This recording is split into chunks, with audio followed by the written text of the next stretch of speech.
কি চাইছেন আপনারা, কি জন্য আজ পথে নেমেছেন? আজকে আমাদের যে পথে নামার যে কারণ সেটি তো সবাই জানি, যে পশ্চিমবঙ্গ না, ভারত না, শুধু সারা বিশ্বে এখন আমাদের দাবি চলছে যে আমরা বিচার চাই, আমরা বিচার চাই, বিচার চাই। কারণ এই যে চলছে আমাদের রাজ্যে রাজ্যে আশেপাশে, সেগুলো শুধু একটা বিক্ষিপ্ত ঘটনা তাই নয়। আমাদের বাঙালির আইডল যিনি বলেছেন কথাটা, আমরা ধিক্কার জানাই, প্রচন্ড ধিক্কার জানাই। একটা বিক্ষিপ্ত ঘটনা হতে পারে না, এটা একটা সিস্টেমেটিক ফল্ট। এটা একটা সিস্টেমেটিক ফল্ট বলে এটা সম্ভব। কারণ একটা সিস্টেম যখন এরকম হয়ে যায়, তখন আমাদের এখানে এত বড় মাপের একজন, মানে এত নিঃশংসভাবে এটা হয়। তাছাড়া বিক্ষিপ্ত ঘটনা কম বয়সে হয় বা বেশি বয়সে, সেটা আলাদা ব্যাপার। তাই আমরা এর বিচার চাই, আমরা সিস্টেমের পরিবর্তন চাই।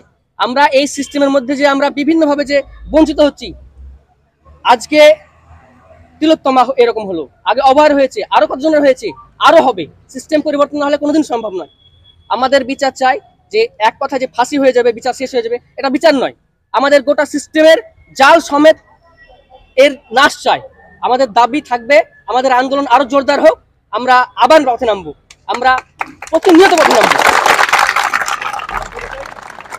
আমার নাম খালিদ হাসান সুজন।